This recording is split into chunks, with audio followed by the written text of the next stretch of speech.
folks, welcome back to So Bad It's Good.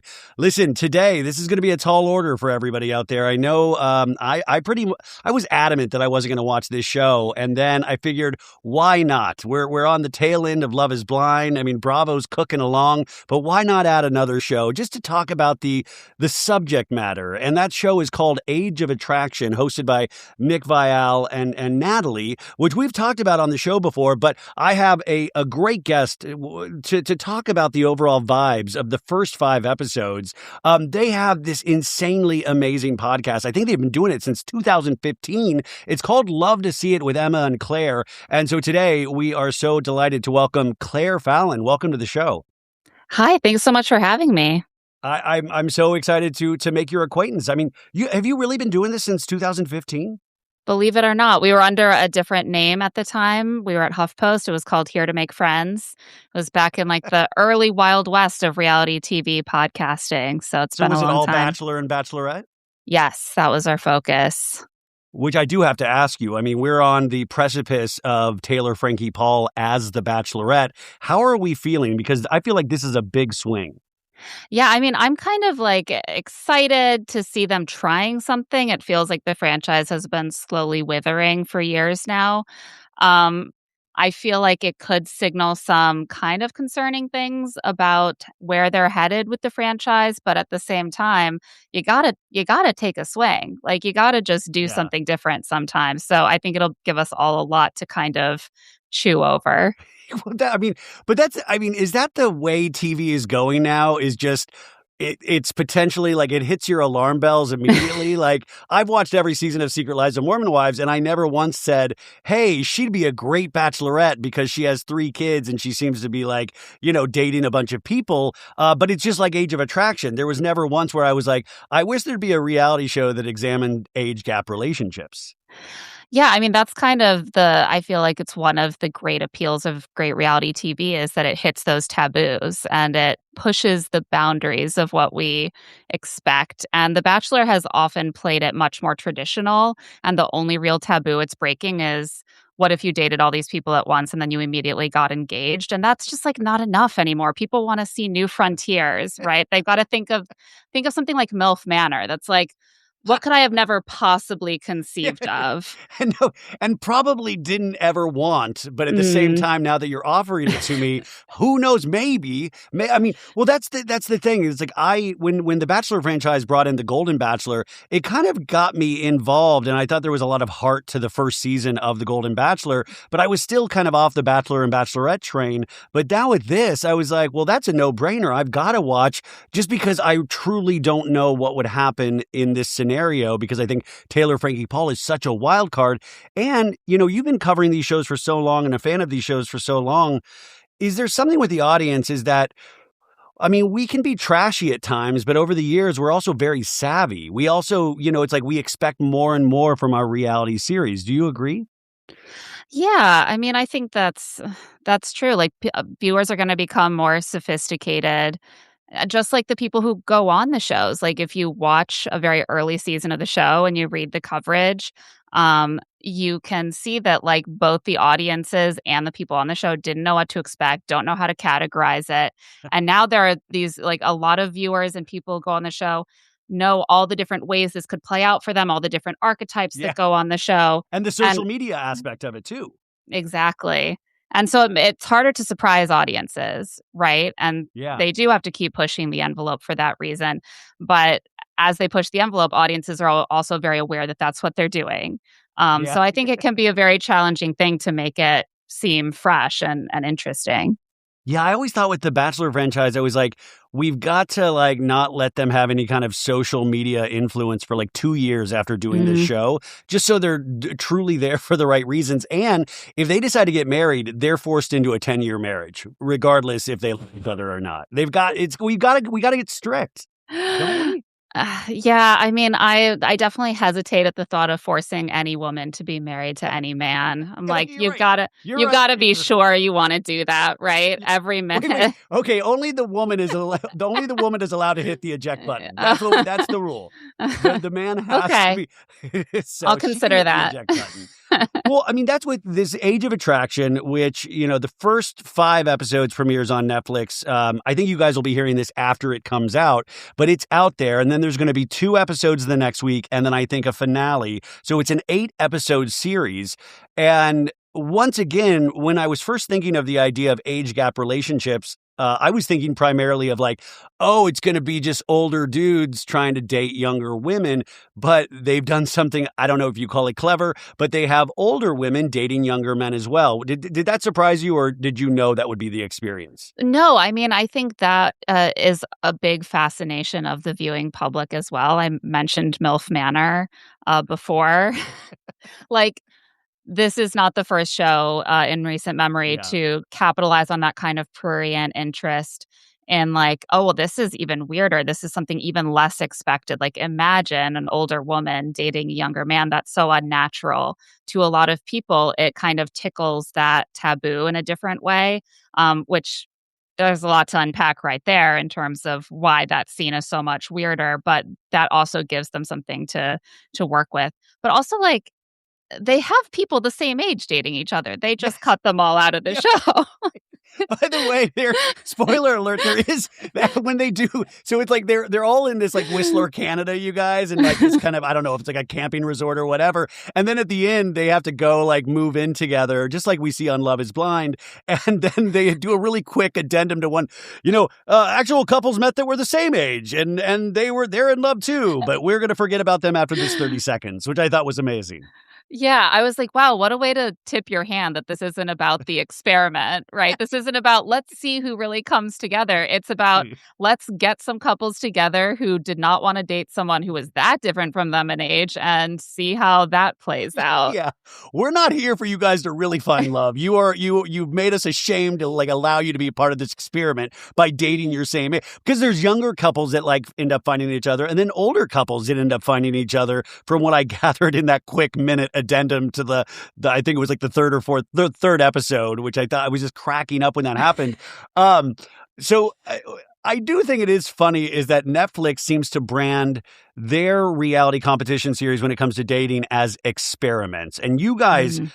have been covering Love is Blind for the 10th season, and you had a great interview. Which contestant did you just interview? Jessica and also Emma. And so, I thought this season I didn't really expect much, and then I ended up getting very angry, which is usually it's a sign of success for Netflix Mhm. shows where I get actually angry. What did you think? Because the reunion airs tomorrow, and I watched every episode. I haven't seen the reunion yet. What did you think about this season? And do you find it weird that Netflix positions things as experiments? Oh, yeah. I mean, we've been covering the whole experiment obsession for a long time. The idea of packaging it as an experiment has been kind of like the new frontier of the reality dating show format, sort of the post Bachelor, post Love Island, even. And it's just so annoying because, like, just the fact that you're attracted to the person that you fell in love with does not prove anything. Like, you're not isolating any variables. It's just sort of branding, right? They're not actually doing an experiment.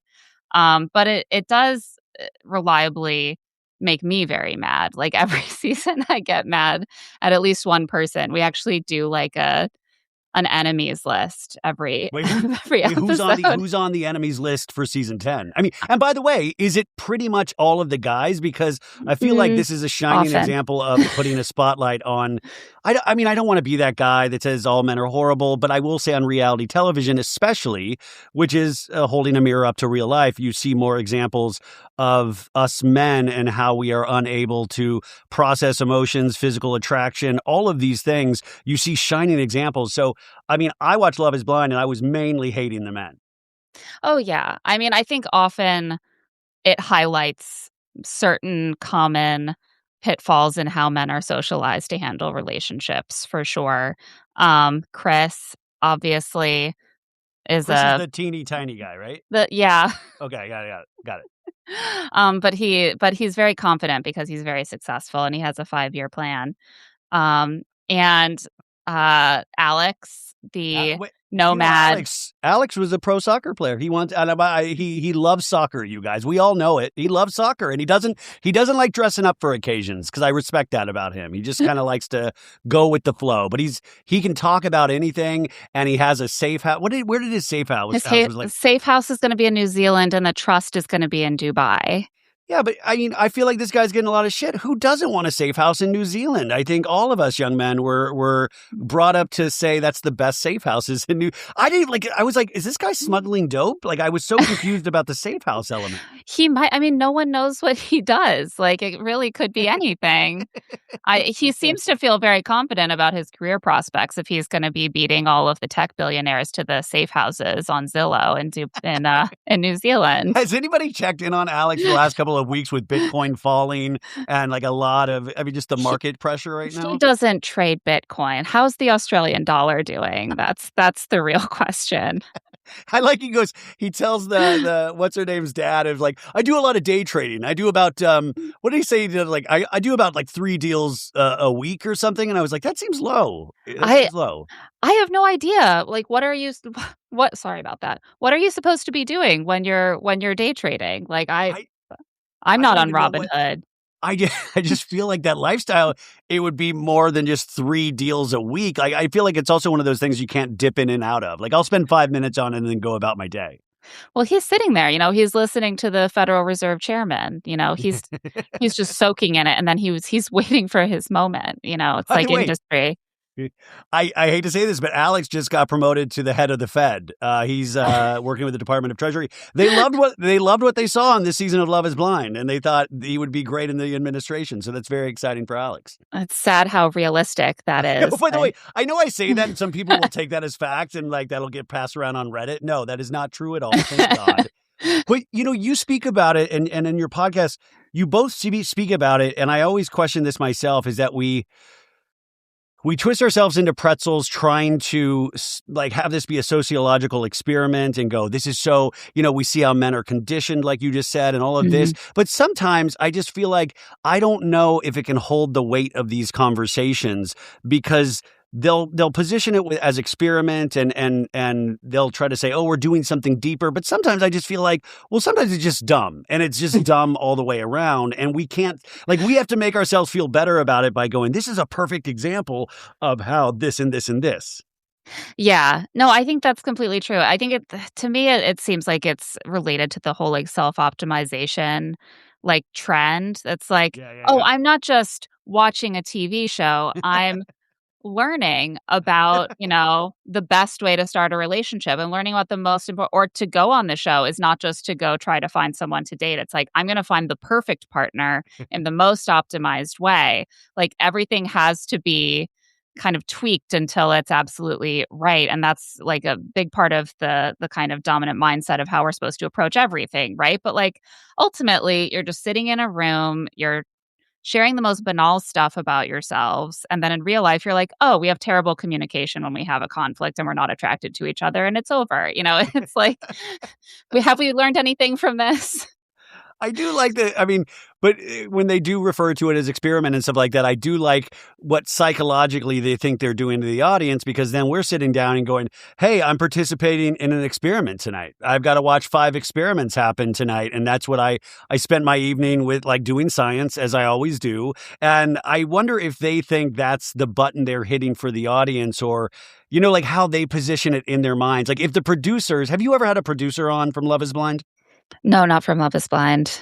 I would be so curious if they really like believe their own BS, or if they're like, listen, we're just here to like see people kiss and make, be horrified with each other. Folks, we are here to talk about our friends over at MeUndies. Now, you know that I wear MeUndies all the time exclusively, but now I have turned Rebecca onto it because your bra and underwear shouldn't be the most uncomfortable things that you're wearing. Rebecca has switched over to MeUndies, and the feel-free bralettes and undies that she is now wearing are made from this ultra soft modal fabric that moves with you. So there's no adjusting, there's no irritation, and it's just comfort that's going to last all day. And if you go to MeUndies, you're going to see that they have all of these spring prints that are vibrant and gets you ready to get up in the morning with a bounce in your step. Yeah, there's styles for everyone. You have classic black, basics, expressive seasonal prints. It has a look for everyone. Plus, they come in sizes XS to 4XL, guaranteeing a flattering cut for everybody. They use sustainably sourced materials and they work with partners that care for their workers. And this is the best part. If you are not happy with your first pair of undies, it is on MeUndies. That's right. Now, with more than 30 million pairs sold and 90,000 five-star reviews, women everywhere are upgrading their underwear game. Rebecca loves it. I love it. I'm telling you, MeUndies is the way to go. So right now, as a listener of my show, you can get 20% off your first order plus free shipping at MeUndies.com/SoBad, promo code SoBad. That is 20% off plus free shipping at MeUndies.com/SoBad, promo code SoBad. I would be so shocked if the people who made the show really believed it, because it's all just a way of making entertainment, and you can see that in how Yeah. they manipulate the experiment in certain ways.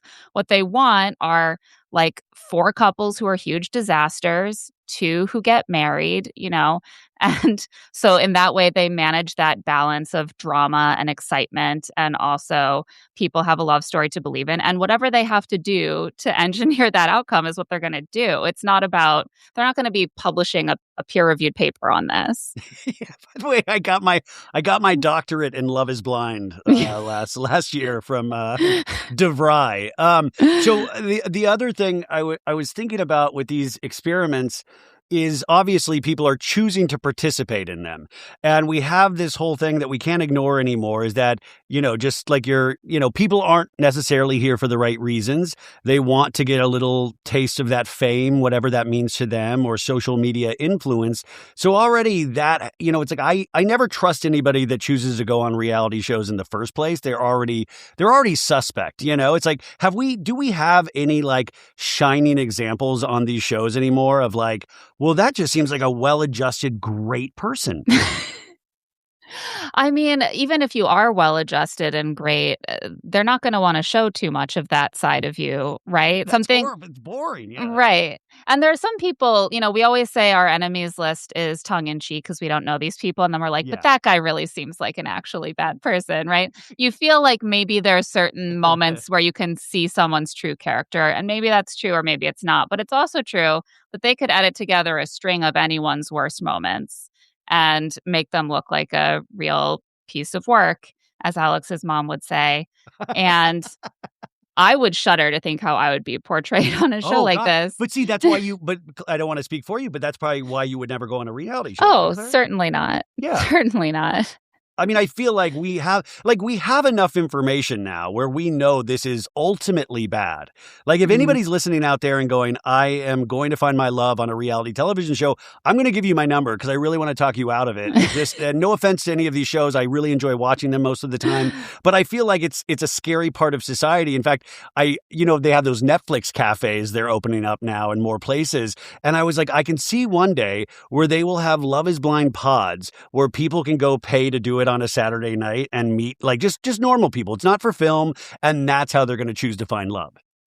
I mean, that might actually not be a terrible idea. Like, there are worse things as long as you don't have to be publicly shamed, right, afterwards. But is that part of the experience, the public shaming? Do all these Yeah. people have like a weird kink for like being publicly shamed by the audience?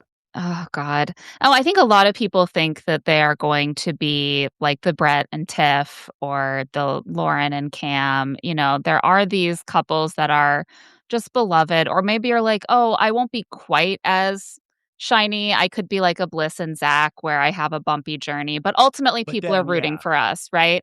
Um, every season seems to have fewer couples like shining this. examples. Yeah. Exactly. And is that partly because people who are well-adjusted don't wanna go on the show?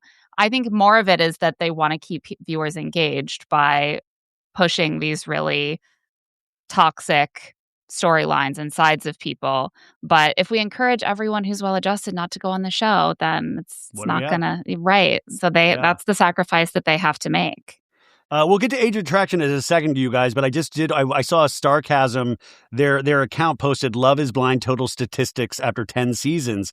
And they said after 10 seasons, 6.6 of participants got married and are still together. So 6.6, but now there were 305 total participants over the 10 seasons, 69 total engagements, 45% of all participants got engaged, 10 engagements were not filmed, 32 engaged couples split up before their wedding, 36 couples made it to the altar, 20 couples split at the altar, 16 couples. But it's 6.6% is what we're dealing with. I even thought that was high. I was shocked at 6.6.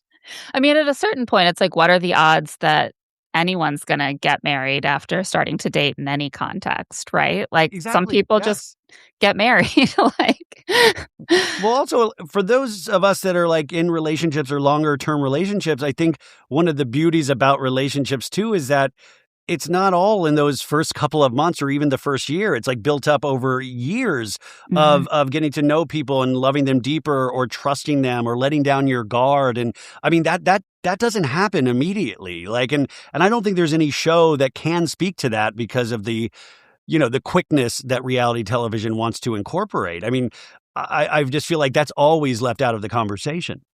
Yeah, I think Love is Blind is actually trying to do something closer to that.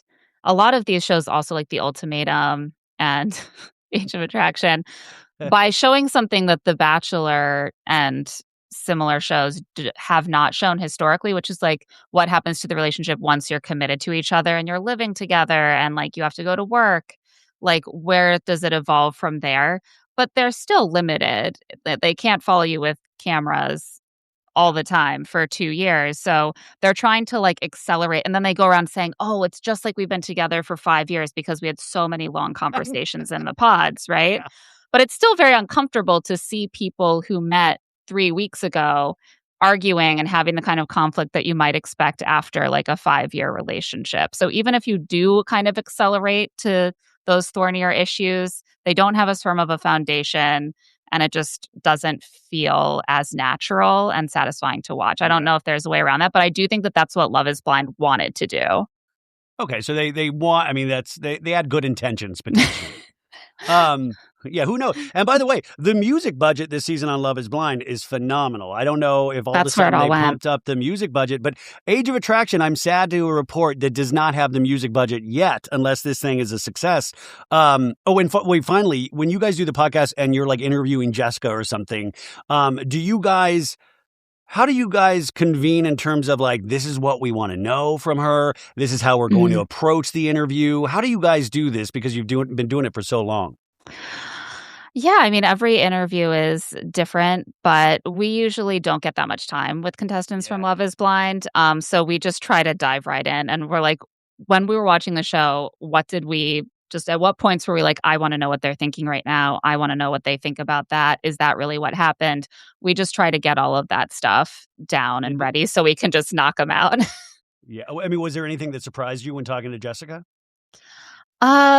Honestly, did anything really surprise me when talking to Jessica?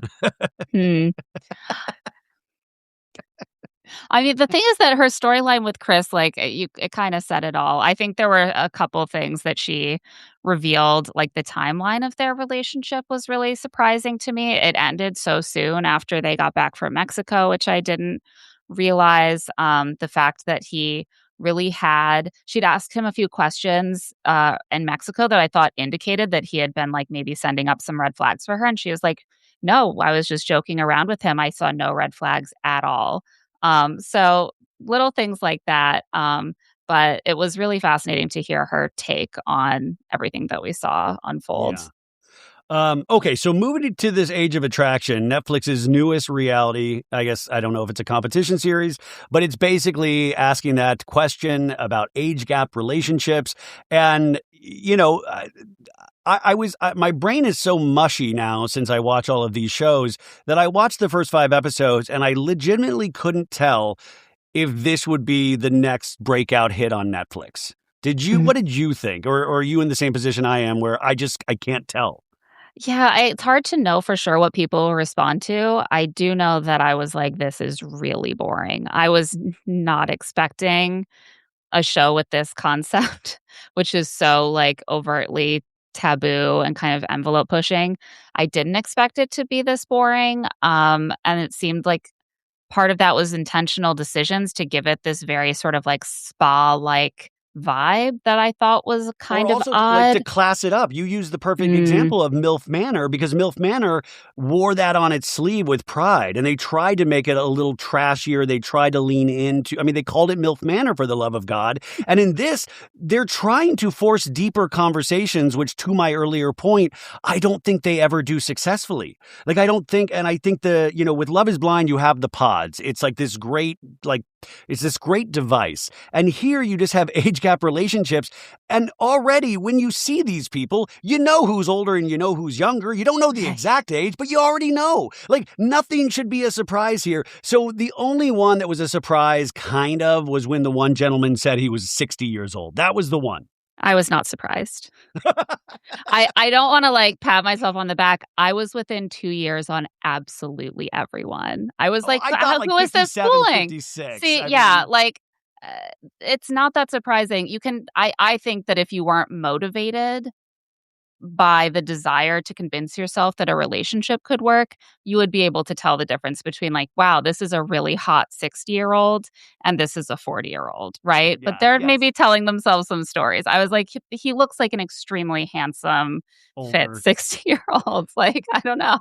That's fine. That's great. So they're up But in Whistler, Canada, and they have you guys. I mean, this is also what confused me.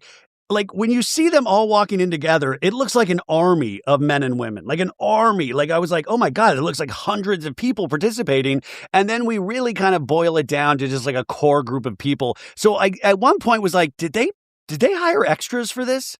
Like, was there people that they're like, you're just going to fill in the background? Because I got really confused that there were so many people which you never get to meet in this mm. quote unquote experiment at all. Did you see that? Yeah, well, I think those were maybe all of the people who got cut because they were too close in age or they never met anyone at all. Like we end up narrowing in on this very small group of people in the end. So they have that, Nick and Natalie who are hosting this come out and they give their spiel about like, does age matter when it comes to love? And they share their personal story is that Natalie was the one that slid into Nick Viall's DMs, and they have an 18-year age gap, but they said their chemistry was instant. And, Nick admits that he was self-conscious.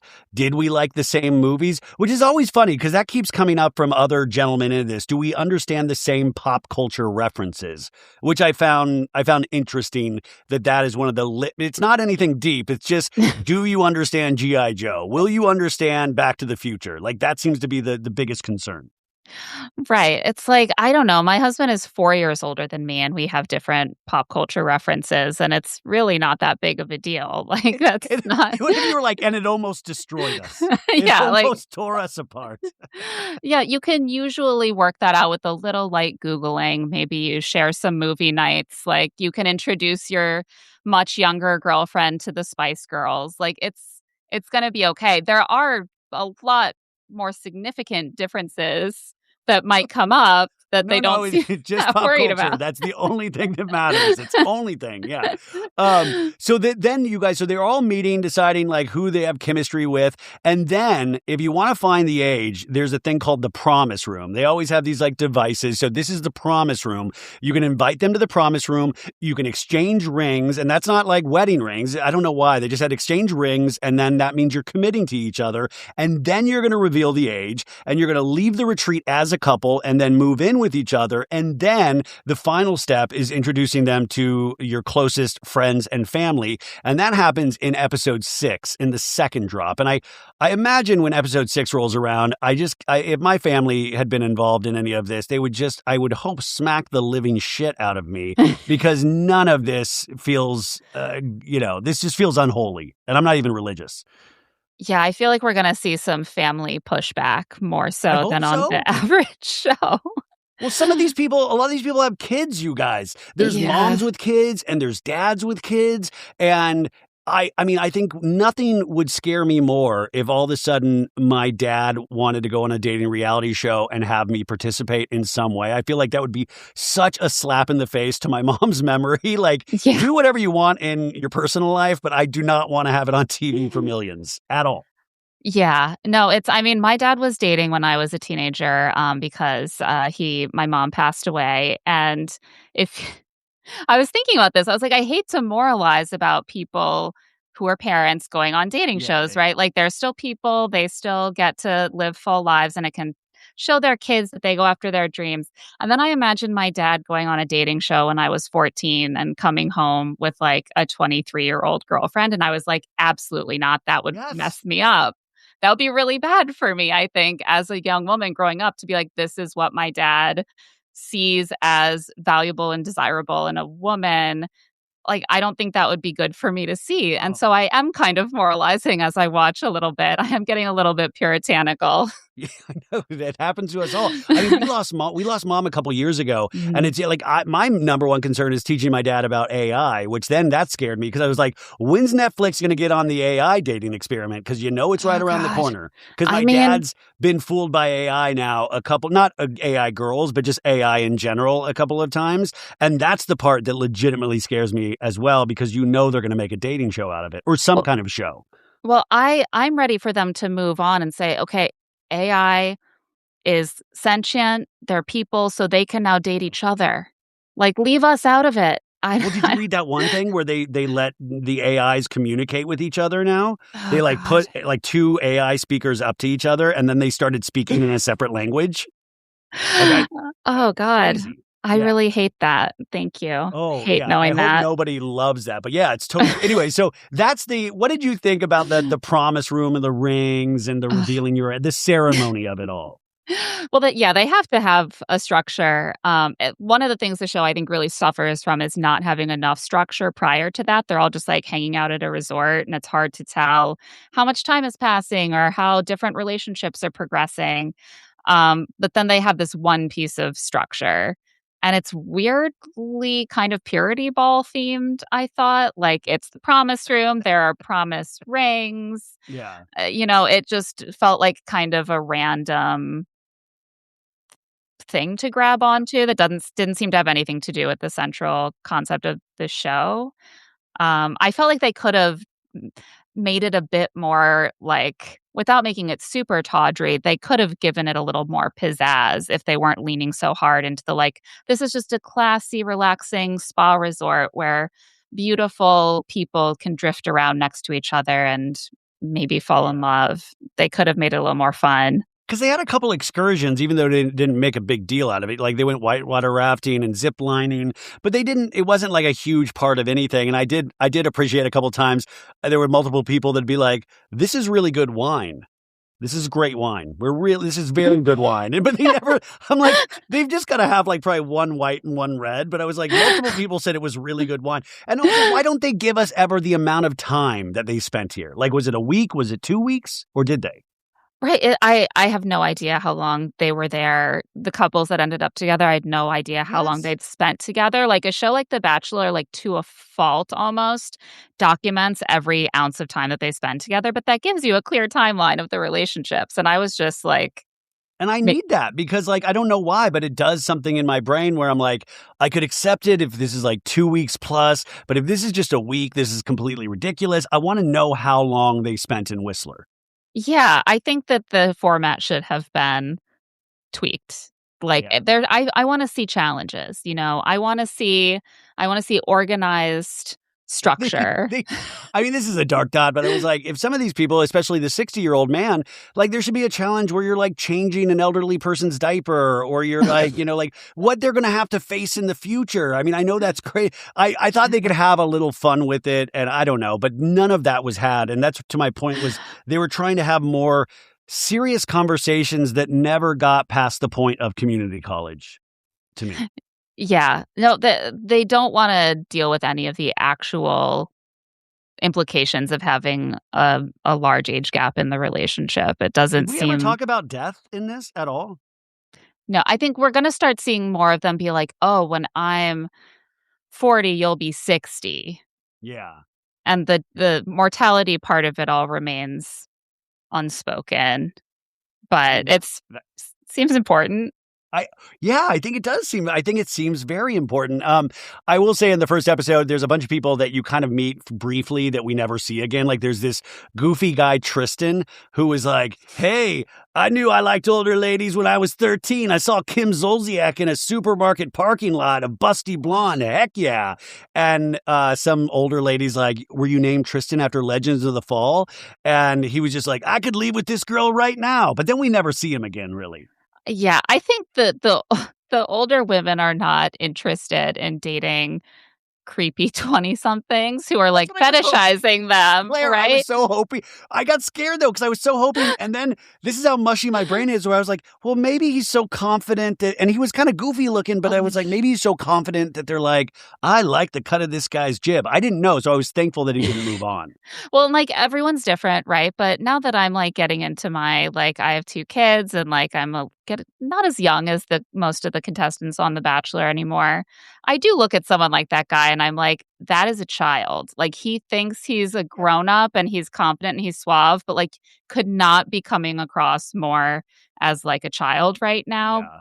And I think that seemed to be coming through to a lot of the older I think a Thank lot of the older God. women, I got the sense that for a lot of the older women, they just don't have the options that they want in dating anymore, even though obviously they only cast like really gorgeous, fit, like with amazing skin people. Like if you're a 53-year-old woman who looks incredible, there's still a lot of men who are not going to consider even matching with you on a dating app. And so they're like, this is a chance for me to try something and maybe actually meet someone. And then for like some of the younger men and older men, it felt more like, well, I'm kind of into women that I'm not, but like I'm into older women or I'm into younger women. This is my chance to kind of like indulge in that way. And the older women were sort of like, what am I supposed to do with all these young men who want to date me? Like, this is weird. There's a fetishization aspect that it never really touches on. But I think there's one contestant. There's an Asian woman. She's a teacher, and they don't move on, and they actually go to the promise cabin or whatever we're calling it. And by the way, this is what I wish they had sooner in the show, is that this lady does not accept moving on from this gentleman, this younger guy. I think his name is like West, which I was like, this guy's perfect for Summer House. He's like, everybody thinks I'm an F-boy, but I'm actually not. And I can do long-term relationships. But she says no to this guy. But also, I think she was like dancing around the element of like, does he just like Asian women? She never said that, but she did say something in that realm of, I don't know what his intentions are. Is this a thing for him? Am I a thing for him? And I don't think she just meant age. Maybe I was giving it too much credit, but I thought that was another interesting conversation that they could have had, because that's really fascinating to have an Asian woman thinking that she's potentially just there as a fetish for somebody. Oh, that's interesting. Yeah, I didn't even notice that. It's definitely possible she wasn't specific. But it is true that like she clearly was not taking his interest in her very seriously. And she was I like, love there's that. something going on here that is not really about us having a genuine connection. It's something else that he's interested in from this. Well, I think that's what the show suffers from, is a lack of specificity in a lot of ways. Was that, they're trying to act like they're having deeper conversations without having the deeper conversations. But then also it doesn't work on a tawdry, goofy level in any sort of MILF manner way at all. So it's like, there's a blandness to this where I think the characters that they even chose, I like them, but I'm going to be okay if I never see any of these people ever again in my life. And I don't mean that. I don't mean that to be cruel. Do you know what I'm saying? Yeah. Yeah. That's not really popping for me. Yeah. There's definitely a lot of kind of nice, inoffensive people who are pleasant that I won't necessarily remember for very long. And then there are just like a couple people that really irritate me. And like that's not a very exciting lineup. Jorge's got to be at the top of the list, right? Jorge's on there. Guys, Jorge's at the top of my list. He's the 60-year-old. He's, I think, a lawyer, and he's with Viall. And there's I think a 23, is it 23 or more year age gap? He's 60 and 33. She's in her 20s. Yeah, so it's a big age gap, and even when they meet, she's, like, deciding between him and this guy, Justin, and Justin actually cries in his talking head because, like, it's between Justin and this Jorge guy, and she chooses Jorge, and then they end up, revealing ages, and this was the one where, just like the Asian woman, I was like, "Please say no, please." There's gotta be somebody out there that, like, a 20-plus year age gap really does frighten the crap out of you, but she was like, "Cool, you seem hot, let's do this." And I was like, "No, no, no, no, no, this seems really, really wrong."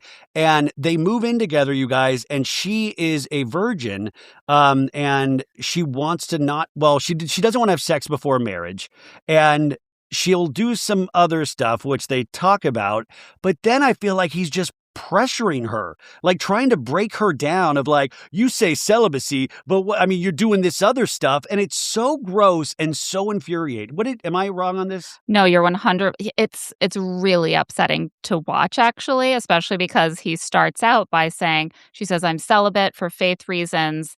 I don't wanna do that anymore until I'm married." Yeah. And he's like, "I totally respect that. That's not gonna be a problem. That doesn't scare me. Like, we have a connection. That's great."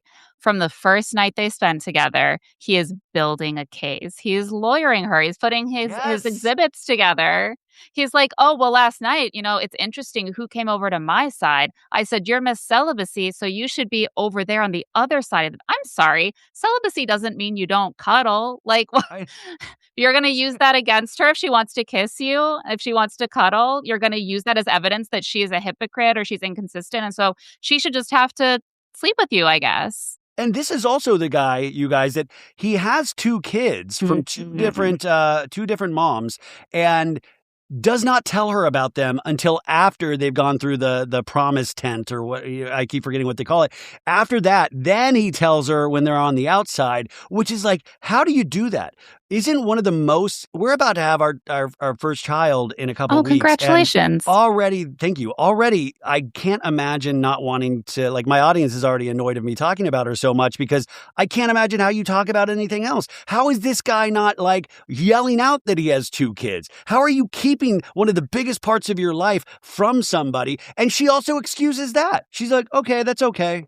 Yeah, she's understanding to her own detriment because I think what she should have picked up on there was not only did he not tell her, she had just shared something very important and vulnerable and personal with him.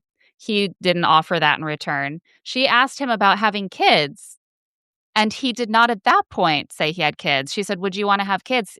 Great opportunity to say, "I actually have 2 kids." What he says is, "I do want kids, but only in a marriage. I don't want any baby mamas." Which is, like, strongly implying that he doesn't have kids because he's not married and he's not Yes. interested in having kids outside of a marriage. Also weird that he emphasized that because she just told him she wouldn't have intercourse with him outside of marriage anyway. So what are you worried is gonna happen? But, like, the fact that she asked him about having kids and he said, "I don't want any baby mamas, only within marriage," and didn't mention that he had 2 kids despite not being married right now is, like, it's nuts. Like, that is so deceptive. And that's what he just the camera, who knows with editing, but he just comes off as the most deceptive person on this show. There are a bunch of couples. Like, there's, like, one guy that I can't tell if he's into this one girl attraction-wise, and she calls him out on it, but this was Mhm. truly deceptive, and it does seem like, I don't wanna fully spoil things if you want to watch this show, but it does seem like eventually she does stand up for herself, and I think that floors him, which is wild. Then we have John and I think Teresa, is that they wind Mm. up together. John is in software sales. Teresa's been married twice, and she has kids as well. But they actually, do we root for John and Teresa? Um, they both seem like they are very nice and well-meaning, and maybe they could have a happy relationship. He says he doesn't want kids, which would be a big factor, in it And I not believe working him out down the actually. line. Yeah, so, like, he's an adult, and, like, if that's what he sees for his future, like, she's a lovely woman. It's hard for me to root for any of these things, like, knowing how many big conversations lie ahead of them about the relatively near future and, like, the different rates they're gonna be aging, but, like, sometimes love does find a way. So Loved it. It's like who Jurassic Park, like Yeah. science does find a way. Yeah. Then we have Libby, and Libby is 22 years old, you guys. And the Mm. guy, what's her guy's name? Is it Zach? What is his? Like they all just I can't remember. I keep wanting to call him Grant because he reminds me of a guy who was on, Temptation Island, and I'm Let's like, call. "No, that's a completely different person." What's his name? It's like I Andrew, maybe? wait. I actually have the character list I pulled up from Netflix. I'm going to be on a watch list because I pulled this up. Um, let's see. By the way, the character list on the Netflix site, it has like 50 people that we never got to meet. Yeah. When we were talking, I'm like, wow, they all The have their extras. bios. Oh, okay. His name's Andrew. His name's Okay, it is Andrew. Andrew. He's a bar owner from Baltimore, and he's 38 years old, and Libby's 22. And this is one of the pop culture ones where she didn't even know who the Spice Girls were, and he was really floored by that. And he doesn't, but she was like, "Do you know the Powerpuff Girls?" And he didn't. So they're both missing each other, but Yeah. he says his friends will not be shocked because it seems like he's dated younger in the past, or that's the vibe I got. And I don't know. I mean, she's very young, and he has kids as well. And I think at one point when they get out of Whistler, I think he says something like, "I have to go see my kids. Is that okay?" And she's like, "Oh, good. I would hope you would go see your kids." And I was like, "Yeah, I'd hope you go see your kids too. Like, this is the problem with this show. I'd hope you'd all go see your kids." Right, she's like, "I was a minor just a few years ago. I would want my dad to come see me," you That's know? what, I his oldest daughter is 14 and she's 22, you guys. Yeah, I mean, it's tough to imagine being that 14, and then he acts so surprised by her age, like, he thought she was so much older. I'm like, "No one has ever seemed more like a Yeah, twenty-two-year-old I thought she was babysitter." Like, 18. I I thought she was was 18. I was like, "Are you like legally can she be here?" That's what I thought when I Yeah. knew she was young. She was clearly at the bottom age, like, she was like a camp counselor vibe, like, there's no way that you thought that she was close to your age, and she thought he was much younger even though he has a 14-year-old, like, they were both in Delulu land, I think. It's clear that he just loves much younger women, and he's just gonna keep dating younger women, like, he's deluding himself. Yeah. I think coming on the show, he's like, "Maybe I'll like someone who isn't 22." Surprise, I'm Yeah, I was like, I whoops. still I like what I like. Well, but that's the thing with maybe this would help the show is if we got to not just talk about like their previous dating history, but go through some of them. Like, oh, I dated this guy Randy that was like mentally abusive, and because I would love to know mentally what gets you to a place besides trying to get some low level of fame. What gets you onto this show in the first place? What gets your heart, like for the Viall dating the 60-year-old? How all of a sudden she even says my dad would be weird if I dated somebody 10 years older than me. You're skipping past that times 3. Mhm. What has been in your past where you like, and also I don't know, there's so many just questions I had about everybody's past that got them to this point. Yeah, I think with Vanell, my thought was that she had heard from her dad many times that he didn't want her to marry someone more than 10 years older than her because it had come up many times in the past. Like, it seems like she's drawn to older men, like, she Yeah. has and Which is okay, right? I mean, yeah, that's your thing. we all have our thing, and, like, she has a very, like, the sort of, the kind of calm demeanor and, like, quiet energy that I think can come off as more mature, like, she's not interested in, like, a young, like, crazy dude.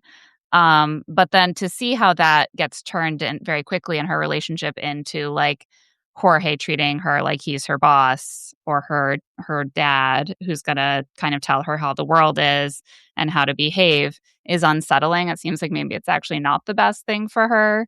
But it seems like a lot of the people did come into the show with a little bit of that history, which is almost strange. Yeah. There, it's like it seems like you were probably dating like this in the real world. So why did you need to come on the show for Yeah, this? exactly. I mean, so it just seems like the concept is already very shaky for so many reasons because it made me uncomfortable when I first heard about it. It didn't. I, I mean, it didn't make me like it. They try to do it. They try to I mean, it's edited well. It's the music is there. It's all the stuff that you see on a Netflix reality series. Like, it's not. I mean, how many times were you just like offended, offended? No, I hate that Oh, I've even I'm trying to ask myself, where did I go? Like, yeah. I can't continue to do this, you know?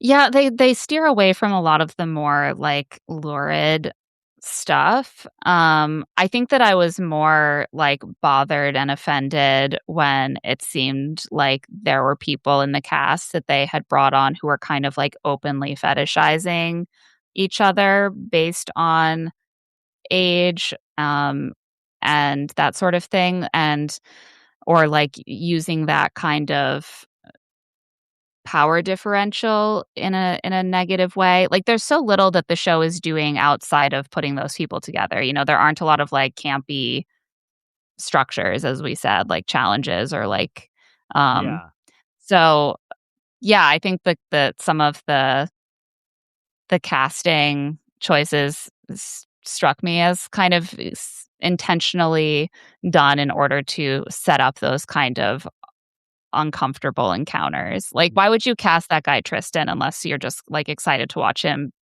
hit on all the older women in a exactly. sleazy way? Yeah. It was very, Wedding Crashers vibes. It's Yeah. like those kind of character, like the Judd Apatow filmed universe, It's like one of those kind of guys. The last couple I wanna mention, even though there's a couple that we didn't mention, was, Vanessa and Logan. Mm, And Vanessa is an older woman, Logan is the younger woman, but what's interesting is that once they go out of Whistler, um, she's confused if there's an actual spark. If he's attracted to her, and I mean, which is interesting because I always hate this when it's like she's a very attractive woman. mm. Like it's like the fact that she's worried. I mean, I that's a definitely a thing to be worried about it. But it's like, girl, it's like I think that isn't your issue at all. But then it gets to the point where we do this was an uncomfortable moment. We had to hear them audio wise having relations for the first time, Oh, yeah. and she's like, slower, slower. And he's like, I've never had this problem before. I'm sorry. Yeah. And then she's like, women are more like kind of furnaces and men are like pile drivers. He's like, I know. I've never had this problem before. It was like really awkward audio, which is weird when you're Yeah. trying to do this respectful version of this show. And then they cram that in and kind of make her this like nagging mother to him in some way. Yeah, nagging sex mommy. Yeah, I forgot Where's that about reality series? Netflix, Nagging Sex Mommy. they're working on it. They're like, "We're doing different versions. Hopefully, one of these is gonna hit." Like, oh, yeah, I could have done without the sex audio of some of the couples. That was a little bit much. But, like, she was this Vanessa is her name? Yeah, they Yeah. Vanessa and, Logan. Yeah, I had, like, some mixed feelings about Vanessa. Like, she wants to be someone who, like, knows what she wants and goes after it, but in fact, I think she doesn't entirely know what she wants, and so Yes. she's like, "I don't wanna be love bombed, but I do wanna you to come on a lot stronger, a lot faster." Like, she dumps one guy because he is pursuing her too hard, and then with Logan, she's like, "I feel like you're being more friendly and you're not coming on really strong, and I hate that." So she's micromanaging her partner to try to get the exact right mix of love bombing her and also having a slow, healthy Yes. pace. Yeah, And he's like, "You're not my mom." and Like, but also, weirdly enough, he's like, "Hey, I really like you. This is g" like, he like, this is he keeps assuring her, and I'm like, "At some point, you gotta break, man. Like, this isn't I can already see that I don't think this is good for either of you," but he keeps saying like, "No, no, it's good, it's good, it's good," and at some point, it's not gonna be good. We know it's not good already, you know? yeah, with their relationship, it's kinda hard to I feel like we never got the foundation. I don't know what's Yep. bringing them together except that she wanted a second option other than the guy who love bombed Yeah. her. Yeah, because the first guy in Whistler, she didn't end up, like, it just didn't work out, so she immediately, according to the show, went to this guy, and now they're outside of Whistler together, Yeah, so and who he's just knows? constantly saying things about her age that offend her. Like he says, I can tell that there's an age difference, and she's like mortally offended by that. And in fact, they're 20 years apart. So, like, we can all tell, like, she's beautiful, but like, he says that it offends her. That's just the first of many times that, like, he puts his foot in his mouth. The other thing we see her doing with him is just correcting him and being like, "You should be more like this, you should Yeah. be more like that." Like, what is the part of the relationship that they're building around? It's more like she's trying to, like, sculpt him a little bit. Yeah. I mean, so that's all there. And so, like, that's like pretty much the end of episode 5 is when Nick and Natalie come back out because they're really used very sparingly in this, you Mhm. guys. So I know a lot of people were like, oh, it's their show. I mean, they're the host. I guess they have the same amount of camera time as Nick and Vanessa Lachey. Nick. Yeah, Nick, and I'm Nick Lachey, obviously. It's like the same kind of vibe. But even at the very end, when they come out to set up the new thing about meeting friends and families, which throws everybody into a loop, everybody's like really freaked out about this. But he does bring up the pop culture references again. He's like, when I met Natalie, we didn't know the same pop culture references. Once again, I'm asking for these shows to be specific. Like, I want to know what pop culture references. Tell me specifically for you, Nick and Natalie, what they were. I love specifics, and that's what I'm campaigning for. Will you, Claire, will you continue to watch this show?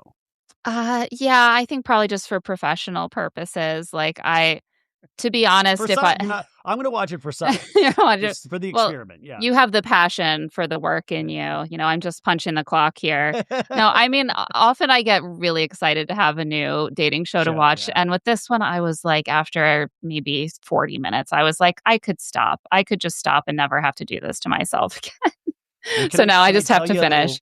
Do you do this trick, Claire? Is that if you watch it on your laptop, you can speed it up? Oh, I've never done that. They don't. It's dangerous, you guys. I don't want you to get used to it. It's like speeding up a podcast, but sometimes for certain shows, you can speed it up to 1.5, and it's helped. Like with Bravo, like it's helped me in the past. So that's just a little tip if you are, if you're wanting to get through this first batch of episodes.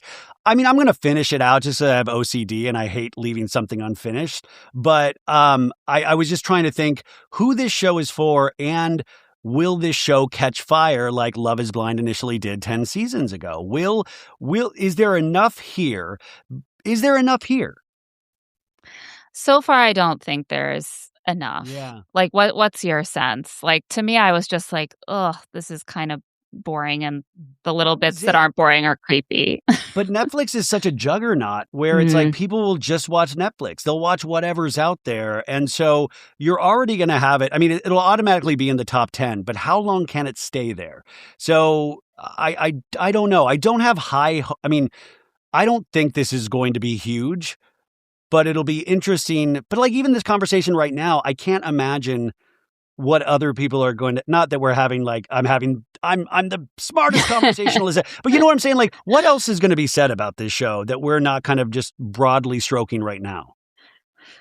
Yeah, I got nothing. Like there's not much to it. Are insane. Unless these final 3 episodes are insane. They could. I mean, the reality is they're kicking off so much of the deeper questions that we've talked about that some of them might kind of hit these couples like a bit of a freight train. Like, oh, my children don't accept you. My friends think I'm crazy. Like, I really am just starting to grapple with the fact that when I'm 40 and in my prime, you will potentially be in your decline. Like, those are all realities of relationships with huge age gaps that like they have not really gotten into. So maybe they will, and maybe it'll get more juicy. But that kind of is sad too. I'm like, you've all set yourselves up to have to deal with these potentially really painful, real obstacles in this relationship. I'm like, I don't know if I like watching people choosing, like being like put in a position to get emotionally attached to someone. And then it's like, oh, you like this person? Well, got some bad news for you. Well, I also wonder if the success of these first 8 episodes will determine if this will have a reunion or if the reunion was already a part of the deal. Because I can't imagine Nick and Natalie signing on to this without the opportunity to do a reunion as well. I just don't know if that's already included, that this is already, it's already having a reunion, or it's going to depend on the success over these next couple of weeks of this show. Yeah. I mean, usually they decide on the fly. Like, Yeah. Nick and Natalie can always do it on the Viall files, so Oh, that's I'm true. sure They'll be that's having probably all these people on, right? I would assume. Yeah, that's kind of their bread and butter anyway, so it's just like vertical integration now. There is one guy, you guys, in the 5th episode that's like, "They keep us young, don't they, Nick? These younger ladies keep us young, don't they, Nick?" Oh, that makes me so like, that is a mindset that men have about dating younger women that I just don't understand. Like, really, it Yeah. doesn't just remind you all the time, like, "Oh, when she was born, I was getting fired from my first job." Constant reminder of your age keeps me young. Yeah, it I keeps don't me know. young. Um, this has been delightful. I wanna point out if you guys probably listen to Love to See It already, but if you don't, they're on YouTube now, so just go to subscribe to their YouTube. But they just are getting off the Love is Blind wagon, and you guys are gonna be covering The Bachelorette, right? Yeah, we're getting super excited for meeting all the guys and this season. I did an episode. I don't usually cover The Bachelorette, but I did go through her guys. I did Oh, go, and it was the bios that ABC Publicity wrote for these guys. I was like, this is, and there was two guys that were like 6'7" or 6'8", and they were like they had the same height, and I was like, I just said how weird, because if you're that height, you're like, oh, I'm so unique, and then he's gonna get there, and there's gonna be a guy the same height as him. That's the like sucks.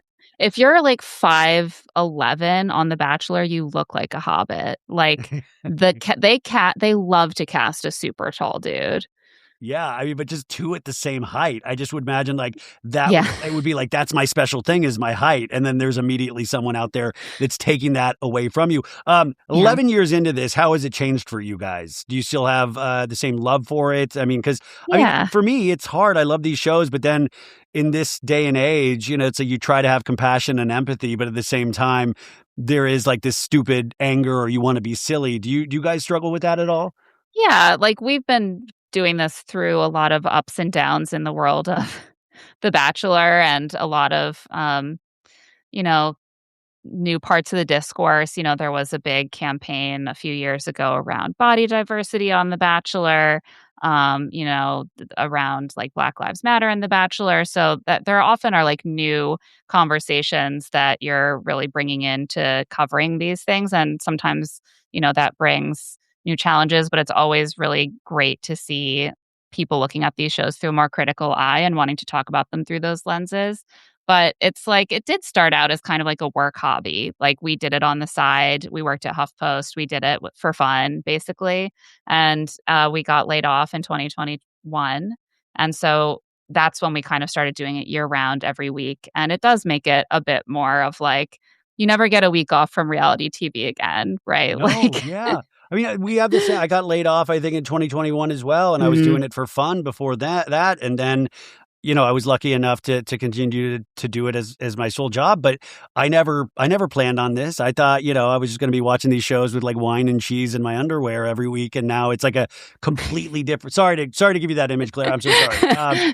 But, it's like it is interesting, and, like, the slate is full right now, and, like, shows that I didn't think I was gonna watch, like The Bachelorette, I need to watch, and then Traitors just finished, and you got Love is Blind. Like, it just never stops, and I guess there's something exciting, but also really overwhelming about it sometimes.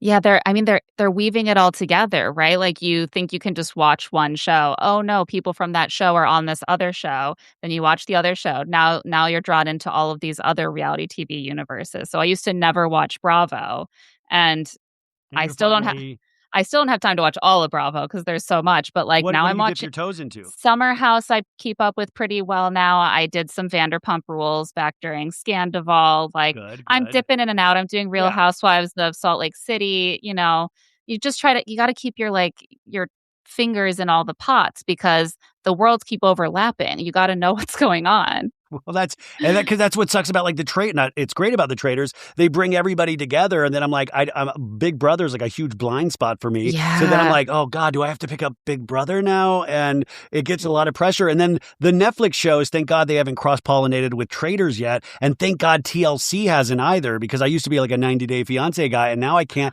I don't get it. I don't get the. There's just not the time to dip into that dark universe.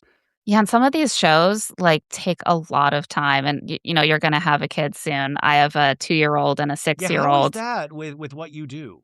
I mean, sometimes it's fine, but when Love Island is on, it kind of ruins my life, you know? Like, Yeah, there's because so much TV every week, and these kids need to be put to bed every night. It's like, cut me some slack. and Love is Blind, they'll start off with like a 2-hour episode with no commercials, and you're like, "Come on, I don't need to see Yeah. the music video at the beginning. Give me the The relationships, video. please. Just give me the Oh, relationships." do you think we're gonna get a new song premiere at the start of the reunion this Oh, year? 1,000%, a million yes. Yes, yes, yes. Like, you just scared me again because I was like, "Oh my god, what month is it?" Like, this doesn't happen until June, thank God, so I have a couple months to mentally prepare, but Yeah. it's a lot, you guys. But anyways, I'm bitching about something that is actually brings a lot of joy to all of our lives, and, you guys have brought a lot of joy to a lot of people's lives, so, man, I'm just so, thankful to talk with you today, and hopefully we can talk again at some point because I think this was great. I hope you had a good time. Yeah, this was super fun. Thanks for having me on. Yeah, so you guys love to see it with Emma and Claire, Apple Podcasts, Spotify. Even though they're huge, we want to give them a 5-star rating on Apple Podcasts and Spotify just because it helps in the search engines. It's a free, easy way to support all of your favorite podcasters. And YouTube, go subscribe. I think they're just getting started on there. And I'll put their Instagram as well so you can follow them and check them out. But thank you so much for your time today. Thank you. This is great.